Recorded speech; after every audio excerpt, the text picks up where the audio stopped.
भन्नाट रेसिपीमध्ये आपलं खूप खूप स्वागत. मी राजेश्री कदम.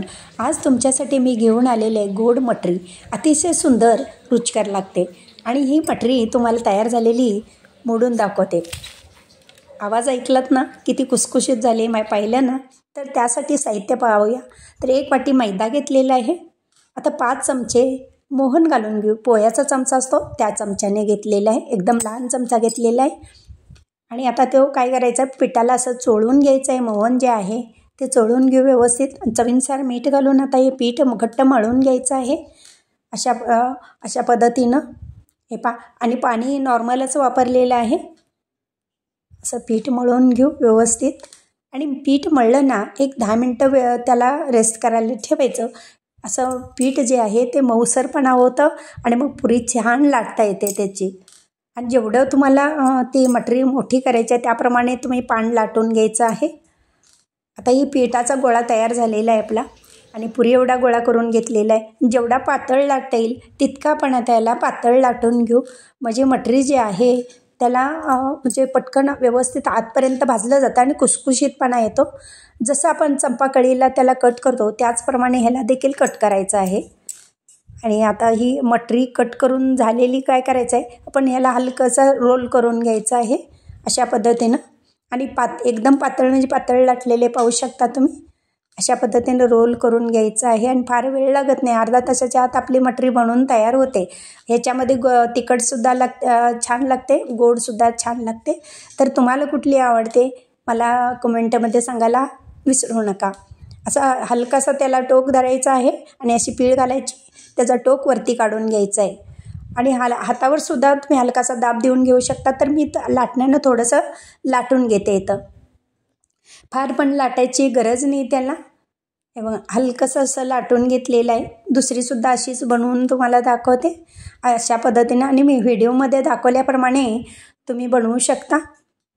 आणि पातळ आता ही लाटून तयार झालेली त्यालासुद्धा आपण कट मारून घ्यायची आहे अशा पद्धतीनं. आज चवीला खूप भन्नाट लागते ही.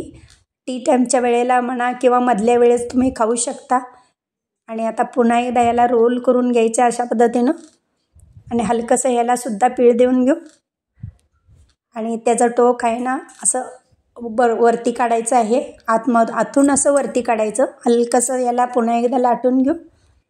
अशा पद्धतीनं सगळ्या मटऱ्या लाटून घ्यायच्या आहेत. आणि आता आपल्या मटऱ्या बनवून तयार झालेल्या आहे सगळ्या मटऱ्या. तेलही गरम झाले. आपण आता तेलामध्ये सोडून द्यायचे आहे. आणि एकदा तेल गरम झालं की मंद गॅसवरतीच तळायचं आहे. घाई करायची नाही. आता हे पलटी करून घेऊ अशा पद्धतीनं. छान अशा आणि भरपूर जर तेल घातलं तर पटापट होतात त्या. आता या भाजून तयार आपल्या झालेल्या आहेत मटऱ्या. त्याला गुलाब असं एकदम असं ब्राऊन कलर आला की मग आपण ह्या मटऱ्या काढून घ्यायच्या आहेत. आता हे काढून घेऊ भाजलेल्या. गरमागरम आपल्या मटऱ्या तयार झालेल्या आहेत पाहू शकता. आणि एक्स्ट्राचं तेल तुम्हाला वाटलं तेल जास्त असेल तर टिश्यू पेपर ठेवायचं आहे. आणि तेल अजिबात पित नाहीत, कारण का तर सोड्याचा यूज अजिबात केलेला नाही याच्यामध्ये. आणि आता ह्यासुद्धा भाजून तयार झालेल्या आपण काढून घेऊ गरमागरम मटऱ्या. आणि ह्याच्यावरती आता पिठी साखर घालायची आहे. हवं तर तुम्ही पाकामध्ये सुद्धा टाकू शकता. तर पाकामध्ये टाकण्याऐवजी मी आता पिठी साखर घालणार आहे. काही जणांना शुगर असते आणि मग ते गोड कमी खातात. मग अशा मटऱ्या केल्यानं हे पिठी साखर दिसायला जास्त दिसते पण गोडीला कमी असते. म्हणून एखाद दुसरी ते खाऊ शकतात शुगरवालेसुद्धा. आणि आता आपण काय करायचं आहे, ह्या आता मटरीवरती पिठी साखर टाकून तयार झालेलं थोडंसं आपण मध टाकतो आहे त्याच्यावरती. म्हणजे बदामाचे काप चिटकवण्यापुरतं आणि गरमागरम आपल्या मटऱ्या तयार झालेल्या आहेत. माझी रेसिपी व पदार्थ आवडल्यात चॅनलला सबस्क्राईब करा, बेल आयकॉन दाबा, लाईक करा, इतरांना शेअर करण्याचं विसरू नका. तसेच कमेंट करण्याचं विसरू नका. आपल्यासाठी अशीच नवनवीन पदार्थ आणि तोपर्यंत धन्यवाद.